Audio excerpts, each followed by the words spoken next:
Oke, selamat datang di mata kuliah Struktur Data dan Algoritma.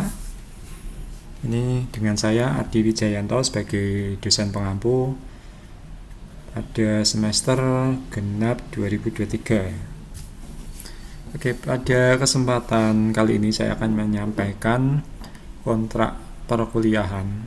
Nanti sebagai gambaran ke mahasiswa seperti apa nanti perkuliahan yang akan kita jalankan ya, ini untuk SDA atau struktur data dan algoritma di kelas yang saya ampu. Oke, kita mulai dengan deskripsi mata kuliah. Mata kuliah struktur data dan algoritma atau nanti kita singkat SDA ini isinya apa sih sebenarnya ya. Jadi di mata kuliah ini nanti akan dibahas konsep-konsep dalam topik struktur data dan algoritma. Nanti kita akan belajar beberapa jenis struktur data, kemudian kita mulai dikenalkan dengan algoritma dalam pemrograman nanti. Kemudian nanti kita juga akan membahas mengenai implementasi dari struktur data dan algoritma menggunakan bahasa pemrograman. Oke, mata kuliah ini adalah mata kuliah wajib yang bobotnya 4 SKS, terdiri dari 3 SKS teori dan 1 SKS praktikum. Kemudian nanti orientasinya nanti ke skill coding ya, jadi nanti ada codingnya intinya. Yaitu mengenai deskripsi mata kuliah. Kemudian capaian pembelajaran mata kuliah. Melalui mata kuliah SDA ini diharapkan mahasiswa dapat memahami, menjelaskan dan mengimplementasikan konsep struktur data dan algoritma nanti. Oke, itu tentang capaian pembelajaran mata kuliahnya. Kemudian kita lihat nanti materi-materi yang akan dibahas. Nanti ada 12 poin di sini. Yang pertama, pengenalan struktur data dan algoritma. Nanti akan kita diskusikan beberapa struktur data, kemudian mengenai algoritma apa itu ya, caranya membuat dan mendesainnya bagaimana. Kemudian ada analisis asimptotik. Nanti kita akan mempelajari bagaimana suatu algoritma itu dinilai ya, dia bagus atau jelek. Kemudian nanti soal kompleksitas algoritma. Kemudian yang ketiga ini mulai kita membahas mengenai struktur data. Nanti yang pertama ada array, kemudian yang ini untuk materi berikutnya kita akan belajar mengenai list, stack dan queue.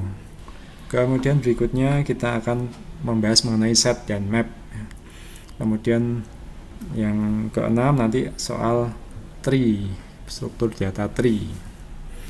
Kemudian selanjutnya kita akan masih tentang tree, tapi spesifiknya mengenai binary search tree. Kemudian yang selanjutnya ada FEL tree. Kemudian materi berikutnya hash. Kemudian berikutnya kita akan mempelajari beberapa algoritma sorting. Kemudian berikutnya kita akan belajar mengenai struktur data graph. Dan terakhir ada dynamic programming. Yaitu materi-materi yang akan kita bahas dalam mata kuliah struktur data dan algoritma. Oke, berikutnya soal praktikum. Nanti kita akan menggunakan bahasa pemrograman C. Nanti dipastikan di komputer kalian terinstall compiler C untuk mengcompile dan menjalankan bahasa pemrograman C. Kemudian nanti jangan lupa untuk menginstal IDE atau text editor ya untuk melakukan coding. Dan nanti silakan pakai text editor bebas apa saja. Kalau nanti saya mungkin akan lebih banyak menggunakan VS Code ya. Berikutnya mengenai teknis perkuliahan. Nah, ini perlu saya sampaikan.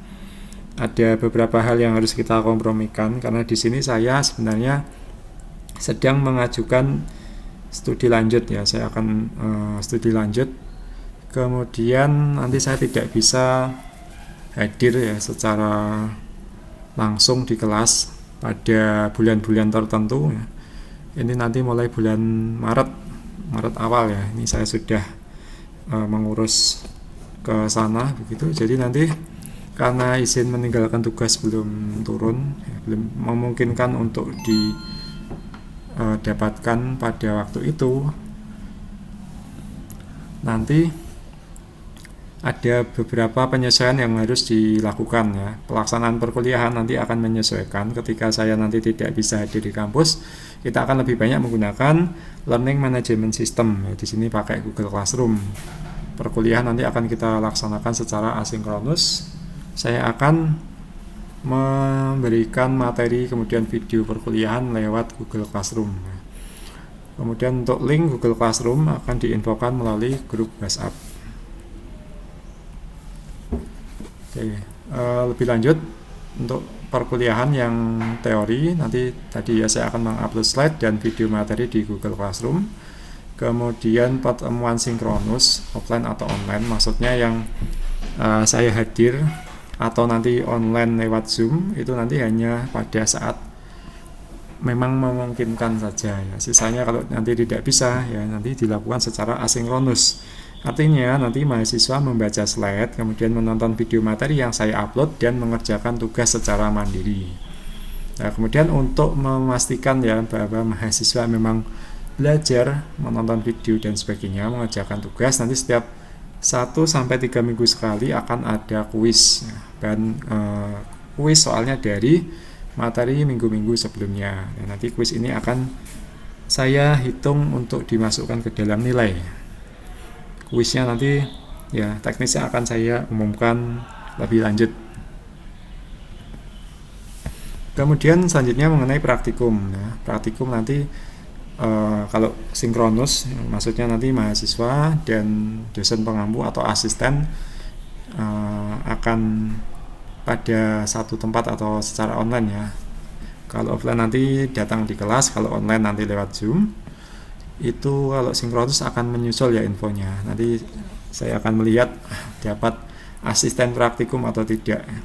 Kalau nanti tidak ada asisten, praktikum akan dilakukan secara asinkronus. Seperti yang saya jelaskan sebelumnya, mahasiswa melakukan semuanya secara mandiri. Mahasiswa nanti boleh menggunakan lab ya. Tapi nanti perlu adanya ketua kelas, nanti kita sepakati ya sebagai penanggung jawab untuk mencegah beberapa permasalahan ya yang mungkin terjadi, karena ini berdasarkan cerita dari dosen yang lain, ada beberapa barang di lab yang tidak kembali ke tempatnya. Nanti ketua kelas nanti sebagai penanggung jawab kalau kelasnya nanti masuk ke lab, dipastikan tidak ada barang yang berpindah dari tempatnya nanti. Kemudian juga untuk praktikum nanti beberapa pertemuan mungkin akan ada modul yang bisa dicoba, atau kalau tidak nanti saya tugaskan mahasiswa yang menyusun ya, membuat modulnya, menulis modulnya. Nanti saya mendemokan lewat video, kemudian mahasiswa akan membuat dokumentasi lewat doc atau nanti dikumpulkan dalam bentuk PDF. Oke, itu mengenai praktikum.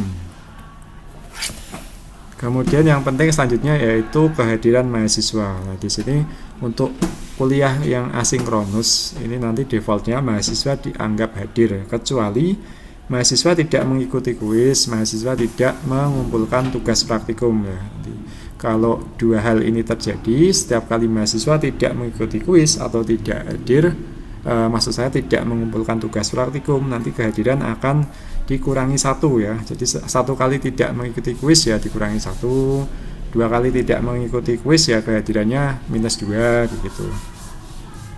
1 kali tidak mengumpulkan tugas ya dikurangi 1, 2 kali tidak mengumpulkan tugas praktikum ya kehadirannya dikurangi 2. Oke, begitu untuk kehadirannya.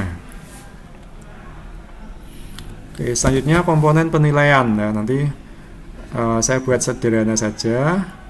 UTS dan UAS nanti tidak saya buatkan soal khusus ya, nanti akan saya ambil dari kuis chapter 1-6 untuk UTS. Kemudian UAS nanti akan diambil dari kuis chapter 7-12. Silahkan lihat slide daftar materi yang ada sebelumnya untuk cek chapternya apa saja ya. Untuk UTS dan UAS nanti masing-masing bobotnya 25%. Kemudian tugas praktikum ini nanti saya beri bobot 50%. Oke, itu tadi beberapa hal yang saya sampaikan terkait kontrak perkuliahan. Apabila ada hal yang kurang jelas, silahkan ketik komentar di kolom komentar ya, atau nanti bisa langsung komen di grup WhatsApp. Terima kasih, sampai jumpa pada video berikutnya.